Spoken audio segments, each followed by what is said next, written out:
Hello and welcome to Minxmas. This is a series of a couple of special extra shows to get you all ready, all prepared for that big day, December the 25th, Christmas. Hope you enjoy. Where dreams begin.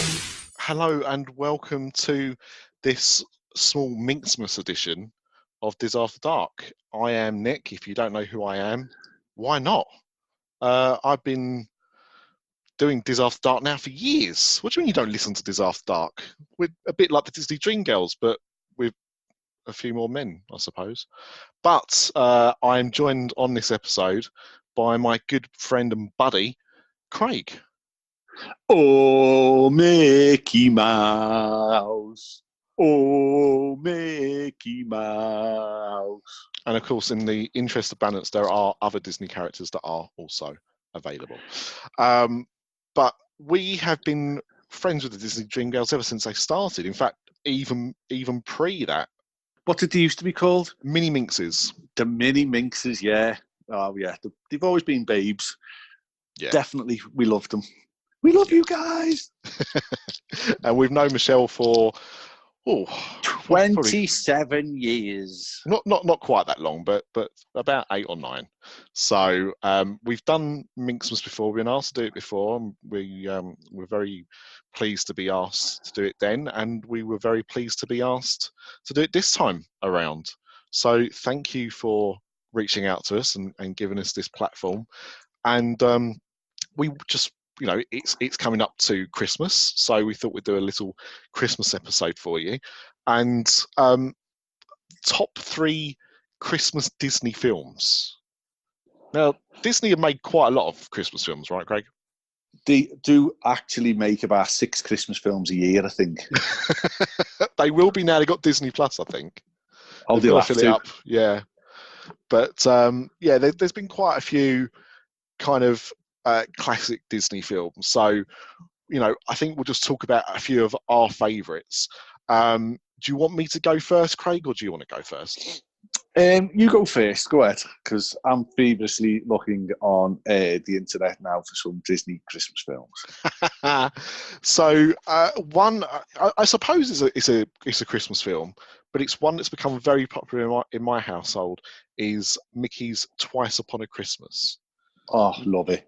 Now, they did in the start of the millennium. They released Mickey's Once Upon a Christmas, which was a kind of traditional kind of Christmas story featuring various Disney characters, the Fab Five, plus a few of the associated like Chip and Dale, and characters like that. And just a collection of short stories. And then a few years after that, based on the success of that, they released Twice Upon a Christmas. And that one was computer animation rather than more traditional animation. So it's got a different look to it. It's got a few different stories compared to Once Upon a Christmas. But my kids have become obsessed with this, and it has become a complete Christmas staple. Like, it's not just watched once around Christmas, it is watched almost daily on the run up to Christmas. And to be completely honest, they'd probably watch it all throughout the year if we let them. It's just one of those films that they both really, really love. Well, I concur. Is that right? Do I concur? Yes, if you agree. Yes, I do agree, Nick. It's not often we agree on things, but today, because it's Christmas, I'm going to agree. Okay? Fair enough. So my number 3 is Santa Buddies. Oh, God. Now, I'm not being funny, mate. You're definitely my not. Girls. I'm not. A little in-joke there for the After Dark Network. I'm not being funny when I say this, but this was our film when my girls were little. So it came out in 2009, the year our Grace was born. Our Eve was totally into all these buddy films with all the dogs.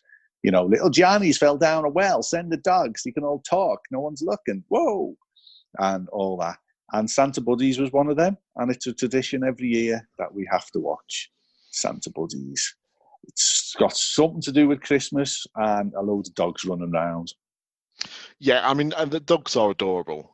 I mean, dogs are adorable anyway, but the dogs in this film are very adorable. I'm not a huge fan of talking animals, and I mean, but saying that, I mean, this series of Buddies films is huge. Like, I think the first one might have been Air Bud, which was a basketball one. And that just focused on one dog, and then it kind of span off into its own series. And there's Space Buddies and all sorts of these films where a pack of talking dogs go on some crazy adventures.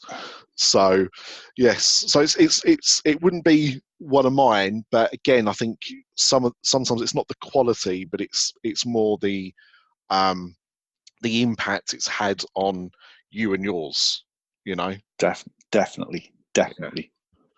So go on, what's your number 2, wee man? I think my number 2 I'm going to pull out is The Christmas Carol, A Christmas Carol, and the version that I'm picking, because this is a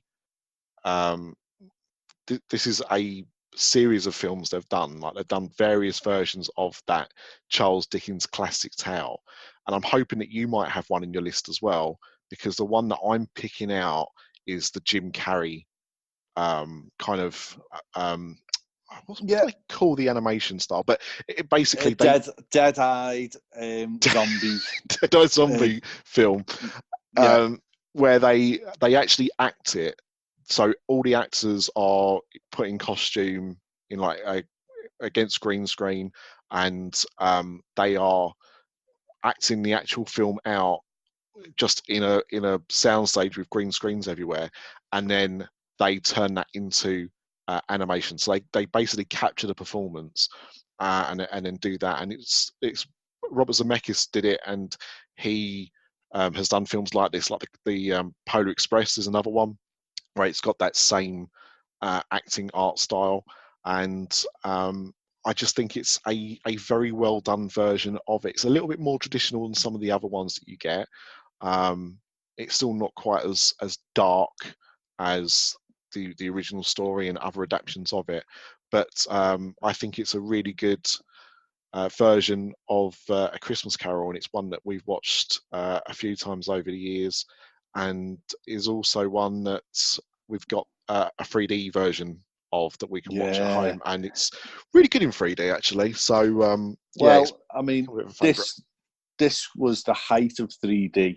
Yes. Yeah, definitely. Now I took our Eve to see this on a December Saturday afternoon, and we come out and it wasn't snowing, but we got a taxi home, and for a young Eve, that was a massive treat. So I remember that. I absolutely agree with you 100%. This is one of my favourite films of all time. I love everything about it. I love the story of A Christmas Carol, going right back to Scrooged. I've never read the book. Every year I download the book because I bought it on iBooks many years ago, or Apple Books, as they say in the industry now. And I've still never read the book. But on this, what my vivid memory of this film is being in the taxi with our Eve and tweeting out that I'd just seen this film, and Paul Daniels, the magician, replied to me. So that he didn't particularly like Jim Carrey's style of acting. And I asked him what his favourite tea was. And Paul Daniels, the magician, who's no longer with us, God rest his soul, said egg and chips and a cup of tea. And I remember that to this day. So there you go. Yeah, you can tell he's Northern, because I would have replied with something like Earl Grey. I don't like Earl Grey, but I mean, that's the kind of tea that I'm thinking of, not a dinner, as I would call it myself. You've stole my number 2. Well, I tell you what, you take that number 2, because the one that I was kind of like deciding between, and so I'll still you can have that. I've just talked over it for you, but I think, and in some people's opinion, one of the greatest adaptations of this story that's ever been made is The Muppets Christmas Carol. Well, right, I was going to put that in, and so now you've stole 2 of mine. I can't swear on this because it's Minxmas, but you're pushing me to the limit here, son. So I'm going to go first on Muppet Christmas Carol. Please, absolutely, go. And this film is potentially Michael Caine's finest piece of work. What, more than Jaws 4? More Jaws 4, Electric Boogaloo. Yes, he absolutely smashes it. He cannot sing a tune. He cannot hold a tune, but he has a good go. The Muppets are on fine form, although every one of them smashes it out the park. This film, so Video City 2, right? Electric Boogaloo. When I first started seeing Kerry, the Whiteheads back then used to have a movie night where they'd go to the video shop, Video City 2, and get a film out. I was allowed to pick because I was fresh on the scene. I was a new, in the family and all that. And I went and picked the Muppet Christmas Carol. And Grandad stood up and walked out and went, "What the beep, beep, beep is this? Beep." So that's my memory of a Muppet Christmas Carol. You missed a great film. I saw a fact the other day about this film, actually, that when he was talking to Brian Henson, because obviously this was the first Muppets project that was released following the death of Jim Henson. So it was quite emotional on set and that. But when he took the role, Michael Caine told Brian Henson that he was going to play the role of Scrooge as if this was the Royal Shakespeare Company, and kind of be oblivion to the fact that he was working with Muppets. He was going to be deadly serious and really take real pride in the role. And I think that's why it works so well. Because when people act as if the Muppets are real people, it makes everything seem more believable. And you don't watch this film, do you, and think, oh, it's just some puppets being a bit silly. Like, you believe that these are real characters, that these are real people.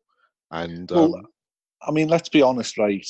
This is our number twos. It could arguably quite easily be the number ones. But the Muppets hit it out the park on one of the all-time greatest Christmas albums ever as well. So arguably the Muppets are more human than humans. And that is the John Denver Muppet Christmas album. I know you're a massive, massive fan of that. It is an absolute tradition in our house. We're going off on a Diz After Dark tangent here. If you have not listened to this album, call yourself a Disney fan. Call yourself a John Denver fan. Go and sit on the steps of Christmas. Whoa. It is the greatest Christmas album. And their version of Silent Night reduces me to a bit of tearing up as I'm driving my car. That is how powerful that song is. Listening to the Muppets sing it. And, oh my goodness, I can't believe you just said that. What's your number one, Nicholas? So my number one is The Nightmare Before Christmas. And everybody argues what this film is. And I can't even tell you whether you should watch this film at Halloween, whether you should watch this film at Christmas, because it crosses both of the genres of it. But obviously the main part of the story is based around Christmas and being set in Christmas Town. And so for that reason, I say it has to be a Christmas film as much as anything else. And I've always talked on the other After Dark Network podcast about my love for this film. And, Did you know it's been on in London with the cast singing? Yeah, I really wanted to go, but I couldn't. Like, it was just so expensive. Like, I want to say it was about 70 or 80 quid a ticket to go. Wow. And I love it, but I couldn't justify going to see it, unfortunately. I had a friend who did go, and he said like it was just magic. It was so good because that's magic. Oh, two Paul Daniels references in this episode. he was, it was Danny Elfman, and they brought nearly all of the cast with them from the film, the main characters, and they all sung their bits and pieces. And he said it was just beautiful to see that kind of playing out in front of you. I remember seeing this film advertised back in 1993 in a comic book and thinking, wow, this looks interesting. And then I had to wait a whole year for it to come out in the UK at the cinemas, because Disney didn't release it that year for Christmas. It was very odd.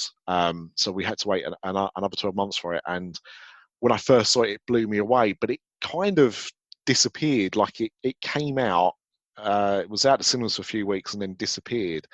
And then it wasn't until it kind of got a release on DVD back in 2001 maybe, that it really became this kind of phenomena.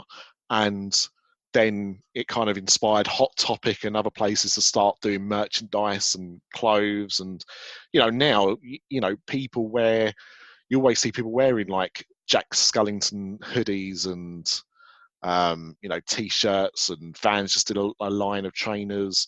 And the film got re-released in 3D a few times for Christmas. And it's become this big, massive thing. But at the time, Disney were quite scared of it, because it was, they considered it to be a bit too grown up. In fact, Disney didn't even stick their name to it. It was actually released by Touchstone, which was like their more grown-up arm of the business. Now Disney embrace it. They love it. They have character meets in the parks. And obviously in Disneyland, they repurposed the Haunted Mansion and change it out for the Nightmare Before Christmas, every Christmas season. So now it's kind of really beloved as this classic tale. But at first they didn't think people would like it. They didn't think it was a Disney film. So it's funny how things change over time. It is funny how things change. And I'm going to blow your socks off now with my number one. My socks are ready to be blown off. Santa Claus 2. That has, only because I thought you'd have gone for the original. So what is it about the Santa Claus 2 that leaves head above the first one? Well, the first one, he's trying to disguise the fact that he's Father Christmas. He has a shave and it comes back, he's putting weight on and all that. In this one, he's de-Santifying, and he doesn't want to lose Santa. He wants to stay as Santa. So, he's really struggling with that. But to keep being Santa, he's got to find himself a Mrs. Claus. So basically, what you're saying in this film is Santa Claus gets his rocks off occasionally, because he's got to find a wife. And that's sexy. So it's a sexy Santa Christmas story. You just can't imagine them getting jiggy in the North Pole, can you? Because they're not old. They're not old people. Like Santa Claus and Mrs. Claus are like two pensioners, aren't they? They're about 500 years old. But these aren't. Do you know what I mean? So that's why it's my number one. It makes me so happy, this film. I mean, it's a good franchise, and it's one of those rare ones where each entry is actually at least decent. At least decent. Even the third one is a good film. Well, the third one's got Martin Short in it, so of course it's a good film. Exactly. But yeah, I mean, I've not rewatched these for quite a while, actually. And it's something Deep dive! Maybe. But what was that? What, maybe? No. Maybe. Well, you've just talked about being sexy, so. Yeah. But I mean, I think Tim Allen is always good in these kind of roles. He does a really good job playing Father Christmas. The effects are good. The reindeers are good, and the story's quite fun. So I understand why you've got it on this list, and I think it would have been a shame had we not mentioned that series of films, because they are probably some of people's favourite Disney Christmas films. So I'm glad that you've had that as your number one. Thank you. Now, we need to wind this up, because Michelle said about 10 minutes. And it's been an hour, is it, so far? Well, it's got to be about 20 minutes. Oh, right, okay. Yeah. So, hope everybody has a lovely Christmas. Don't be lonely. Phone somebody up. Go and knock and visit a neighbour who you haven't seen for a while. Go and check they're okay. Make sure everybody you can has a nice crimbo. You're having that, Nick? Yeah, absolutely. You know, be kind to each other, look after each other, and just in whichever way you celebrate, whether that's with family, whether that's with friends, whether that's with a mixture, just you know, have a great time. And thank you again to the Disney Dream Girls for having us on this. And you know, if you want to hear more, check us out. We're Diz After Dark. You know, why not like and subscribe, both of us? You know, both podcasts are great. Like and subscribe.